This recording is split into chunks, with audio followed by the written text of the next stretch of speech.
And have the young people, y'all come on, all of you that went to camp, come on up here, and we're going to have some testimonies, and that'll be good. Listen, I'm not asking y'all, get up here. Come on, all of you. Get up here and say something for the Lord. You'll be okay. You want to be a blessing to somebody, want God to use you. That's how God uses you, just to give a word for the Lord. And God spoke to all of them. And I praise the Lord for that. I want to say this. I want to give my testimony first.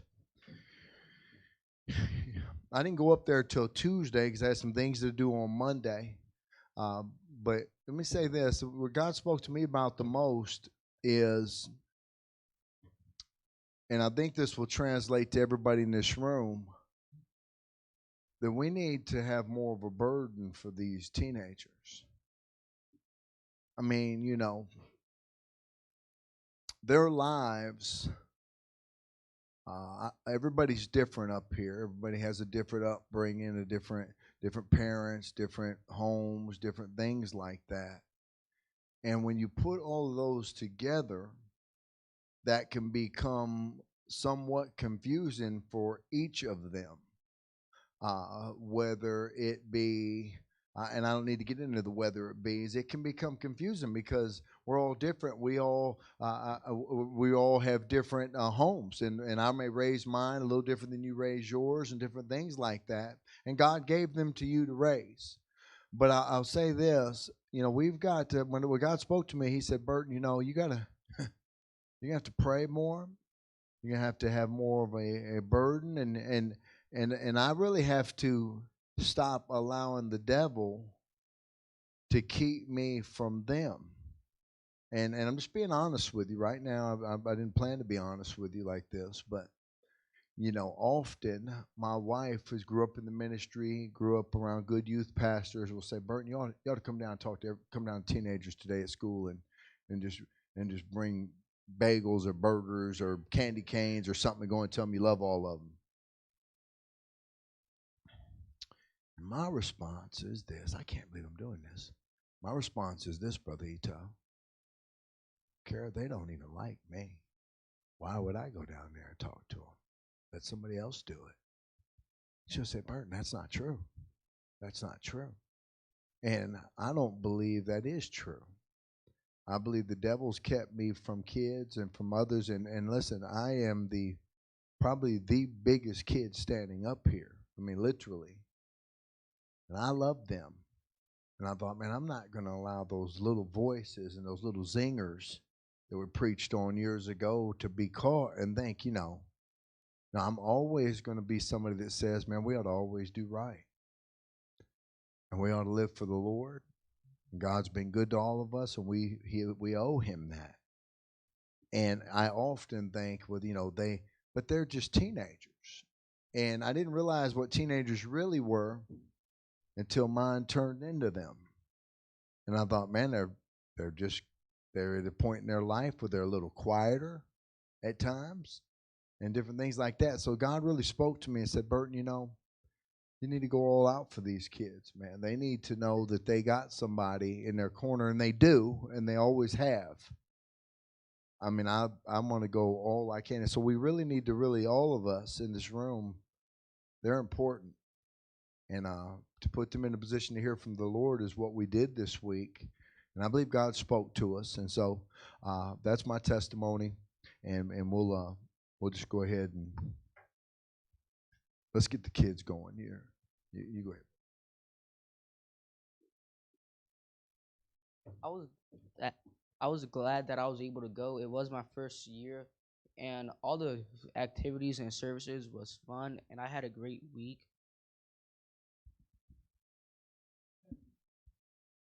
Um, I don't really know like where to start, but I am thankful that I got to be with Millie and KK and Riley Higgins. It was just a blessing to be around them because I don't get to spend as much time around the younger girls. But me and Millie are actually alike in many ways, and she's like the inner me. And I'm also thankful for being around Brother Hector and Miss Emily. They're actually really funny and fun to be around. Also, and honestly, all the messages were really good, and they all like brought one thing together. And last night we stayed up so late that I was like really tired, and I'm like, hopefully I can focus and pay attention. and I like kept feeling something like God like telling me like, even though you're tired, I have something for you. So like, don't take your attention off of me. So during the message, he just was saying a lot of things that kept grabbing my attention, and no matter how much I was like tired, it was just like, no, I have to stay focused. Like, he's gonna give me something that I need. And the pastor had mentioned how like, close your eyes and imagine you're standing in front of God at the judgment seat. And then he starts yelling like you're talking to God, and God's like, why should I let you into heaven? Like, what have you done with your life? And he was explaining like, you're saved, and like you accepted God and you believe in him. And then when your friend comes up next, and um God's like, why should I let you into heaven? And your friend's like, well, I did everything that Nakara did. We listened to the same music. We watched the same things. We talked about the same people. So why can't I get in, but you let her in? And it really like spoke to me, because it's like, I'm supposed to be a testimony for my friends and my family.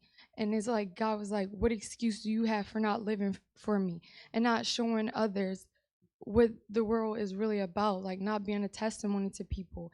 And that really encouraged me to just like live for God. Well, camp was good.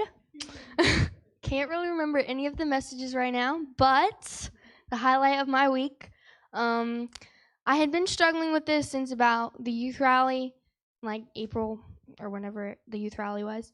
But Dale had gotten saved, and I was like, no, because like then everybody's gonna think, oh, it's a trend, like she's just doing it because Dale did it. But it had been like on my heart a lot, and then I'm like getting nervous every time someone's like, are you going to heaven? And I'm like, no. So you know.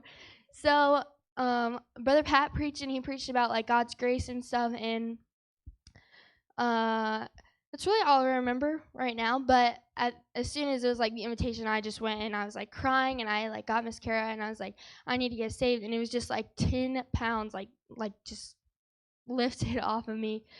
So whatever this month is of the 17th, I got saved, and it was fabulous.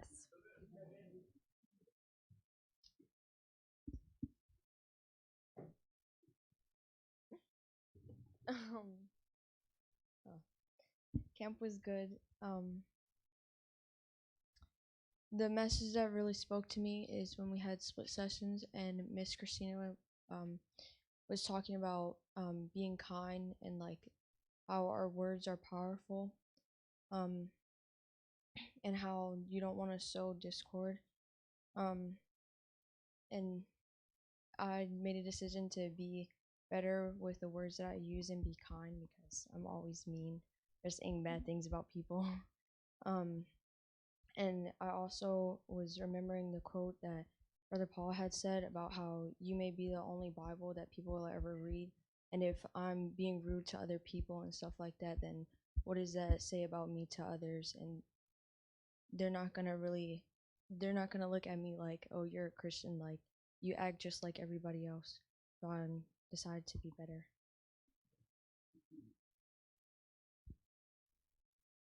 Um, on the last night of camp, Pastor Clark preached about your honoring and respecting your parents and respecting the standards they set in your life. And then he brought up that the pastor's kids they don't have it as hard as everybody says they do. And it challenged me to learn to honor, because being a pastor's kids, we have rules in our family that most other families don't have, and I need to honor that. Just knowing that they're trying to protect me, not just trying to enforce everything on me.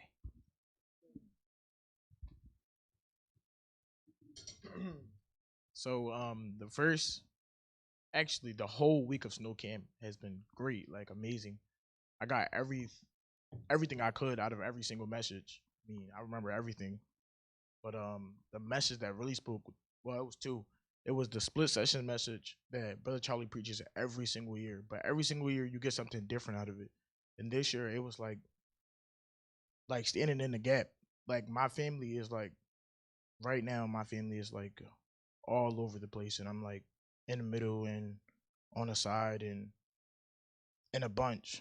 And just this week it's been like I can just like get away sorta, and God could just like speak to me on my own and like talk to me and like pull my heart and pull on my strings on my heart and like He could just work with me. And God was like working in my heart to like stand in the gap for my family and don't let them lead to a way to where I don't say nothing to any of them. Like don't let them don't don't be a follower of what they do, but don't just sit there and let them do what they do. And it was like it hurt because I have been letting them or following them or leading them in a certain way where it's like we're walking away from God and God is just sitting there. And well, earlier I heard a quote that it was like, you think you're standing still, but it's either you're moving towards God or you're moving away from God. And it really like just like hurt because I knew that I was moving away from God but not doing anything for God. And that's what I got.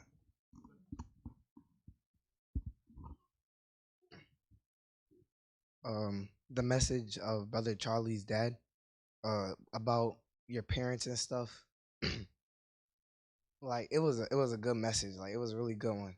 It just showed me that I need to be more like I need to have like more, yeah, thankful for my parents thing, and their rules and stuff, because I don't get to do, like, I get to do more stuff than a lot of people get to do and stuff, go to camps and different things, and I wasn't really as thankful as I should be. Um, the message that really spoke to me was message that Brother Charlie preached about respecting your parents, and I just want to be more respectful to my mom and thankful for things that she did for me, and want to be thankful for Brother Hector and Miss Emily and all the other adults that invested in me.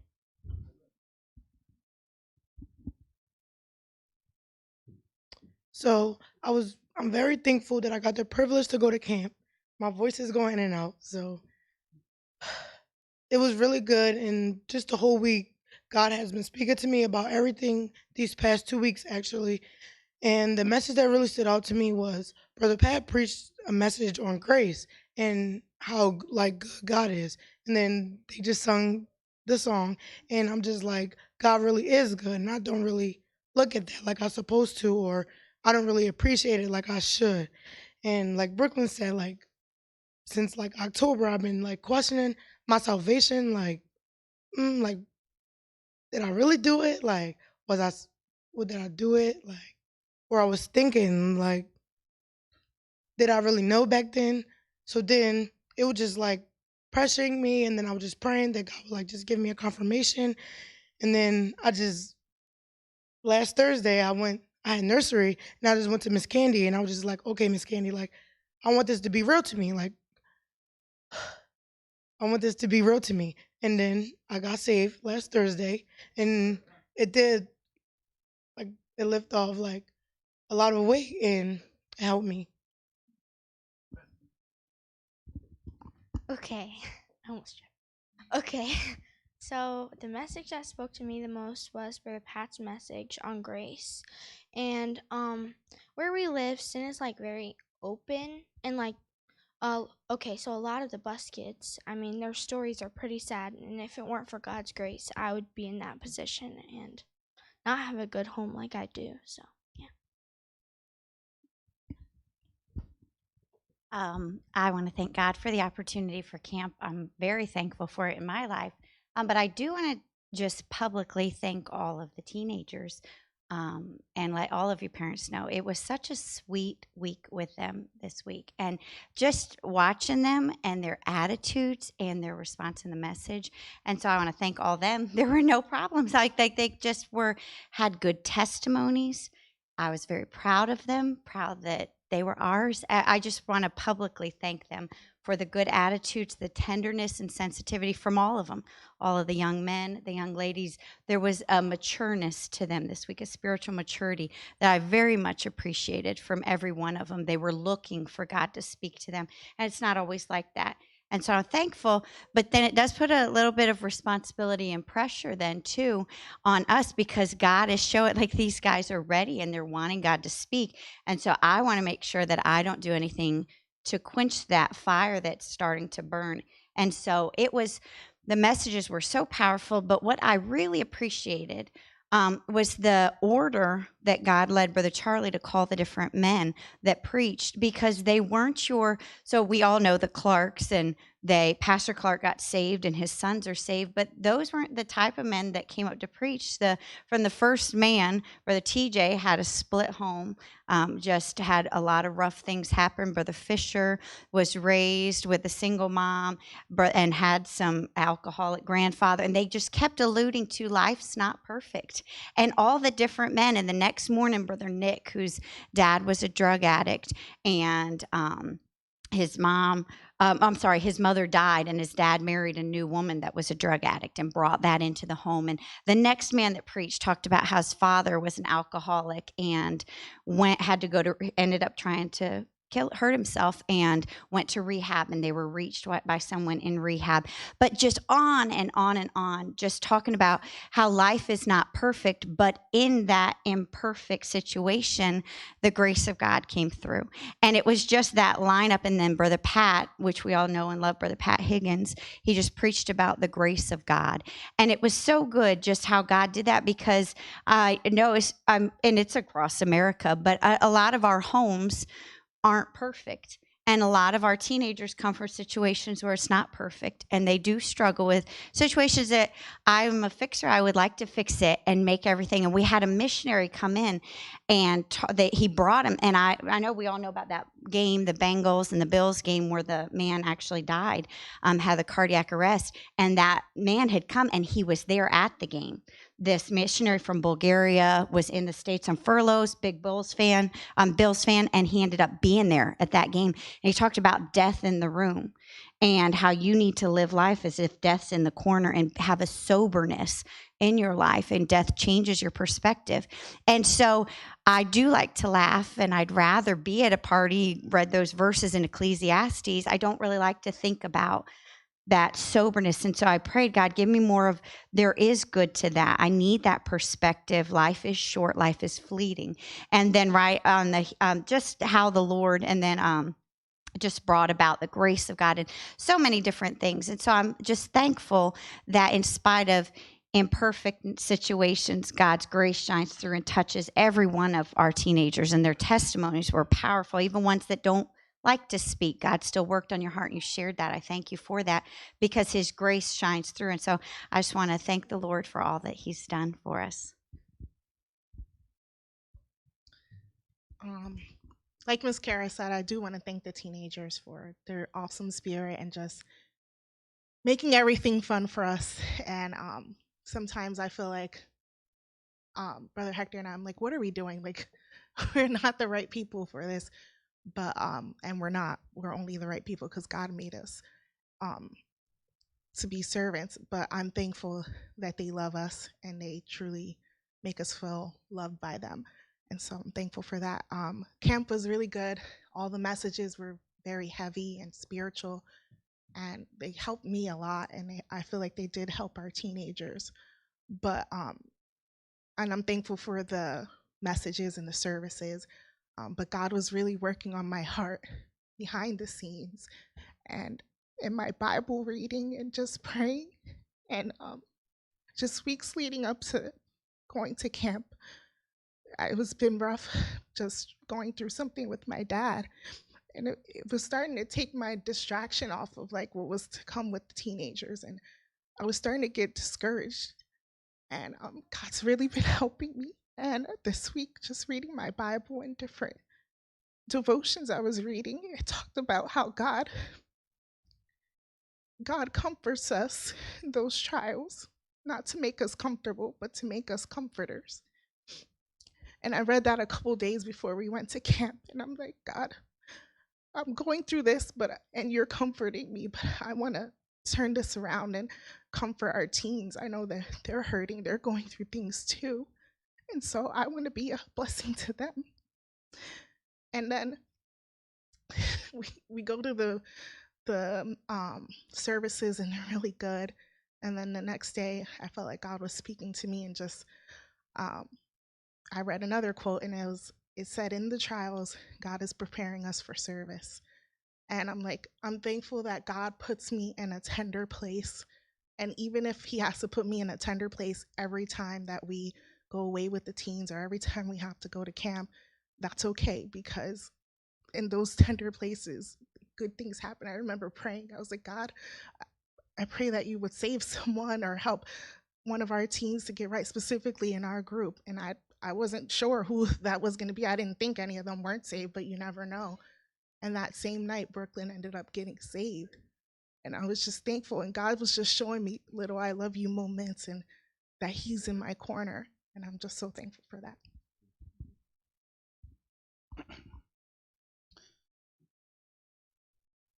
I wrote down a lot of what I've gotten in the different messages because I didn't want to ramble. And especially every time I get up here, I always get nervous. But everything that they were saying, including Miss Kara and my wife, specifically what my wife was saying, I'm like, Lord, how can I go to camp with what's going on? And how can I just try to be some sort of spiritual help to them when you're going through something? And then I don't remember exactly who, but during the week they talked about, or I'm sorry, Brother Charlie sent it in our group text. And he talked about, yeah, we're tired. You're physically tired. You know, sometimes it's kind of like I was struggling in one of those messages. I'm just like forcing my eyes to keep my eyes open. But in those moments when you're weak, when your spirit's weak, when you are physically weak, God can work and God can really grip a hold of your attention and really focus on helping you and fixing you and molding you. And the second night, it was the missionary that preached, and he talked about death. He specifically said death gives perspective. And in the few times in my life that I've ever been at a funeral, and he just gave examples like that, you really, really hone in on the idea, wow, life is precious. You only get one chance. You don't get to do your life over again. And Brother Charlie talked about, well, he just turned 55. He doesn't get those years back. And you really focus on, okay, well, what do I need to do? How can I move on from here? How can I be better? And I wrote some of these things down. When death is in the room, it makes you more sensitive to the things of life. And specifically, it convicts me to give the gospel to people, switch around my priorities to make my priorities his. Because when you're going through something, my priority is, okay, well, how can I fix this? And then I just like move away from God in the sense that, well, no, God, you need to fix it because I can't do it. There's absolutely nothing that I can do to fix that, especially, the situation. I've tried so hard. And one of the nights last week, I just took a step back, Lord, and then the Lord just showed me. It was almost like I don't want to sound weird, but it was almost like I was kind of seeing the room like how God sees it. And it was like he was showing me. And then being at camp with every single one of our teenagers, which, by the way, I'm so proud of every single one of them. And I tell them, and I genuinely believe that I have the best teenagers in the entire world. And every teenager that I ever get to see at any other rally that we go to and camp that we go to, and just to hear their stories, get to talk to other youth pastors, I'm like, I have the best teenagers. It was perfect. They had the best spirit. It was just, again, we had no issues. And to watch God work in them, to know their stories, I have a story just like they do, and we can't allow our circumstance to dictate how God can move in our lives. And it was just so great. And I have so much more, and I'm not going to say every single one of them, but God is so good. Because I was just able to tell Brother Reese, we never actually really talked. We got to pray one of the nights, and got to tell him I grew up 5 minutes from the church. And who would have thought that God specifically would plant this church 5 minutes from where I live that I would walk to, and that I went to school with a friend who came here, who got saved, and just every single, and I have my story, but and it convicted me. Every single one of my teenagers have a story, and they've been through different things. Some of them harsher than others, but it's just I'm with Pastor in that, having a burden for our teenagers because they need to see God's love. They need to see it real. because it's real in my life, but am I really showing them that? And I feel like I can try my best, but I need the Lord. I need the Lord to take it up a notch because I really want them to see that God is real. God can do things and amazing things in your life and can completely change what you want and make it. And then now I want what he wants. Now I want to live this life. I never thought, like, again, I say this all the time, but I never thought I'd be a youth pastor. That wasn't in my cards or that wasn't in my plans. But God rewrites our scripts, and I'm just grateful for every single one of our teenagers, their stories, how God has worked in their life this week, how God has worked in mine. And again, like I said, just kind of being away from everything, right? And then the teenagers, you want the teenagers just to get spoken to, and you want them to, but I got spoken to a lot this week, and it was exactly what I needed, and God knew it in the midst of my trials. I needed to be there, and it was just perfect, and it was exactly what God wanted. All right, was that on your script? The stuff you wrote down? Wrote a few of these down so that I could say them. Nah, I love Brother Hector. You know, Brother Hector, Miss Emily never came and said, hey, can we be the youth pastor? Matter of fact, nobody's ever come and say they want to be anything. I've always just kind of said, Brother Paul, we're going to start a school. He's like, oh, that's great. Like, you're the principal. He's like, oh. I said, just call people, man, figure it out. I don't know what else to do. Brother JR, you're going to be the junior church preacher. Brother Frank was the junior church preacher. Then Brother JR, I said, Brother Jerry, and he never done it. I said, man, just start watching videos. I got a good book for you. Here you go. I hope it works out well. And we're just going to have to pray.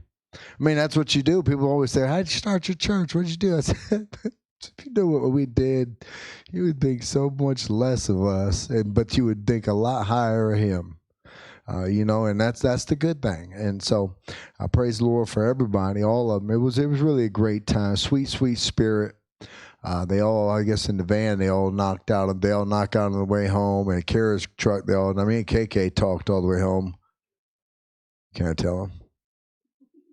This is awesome. Amelia's in the back laying down watching a movie.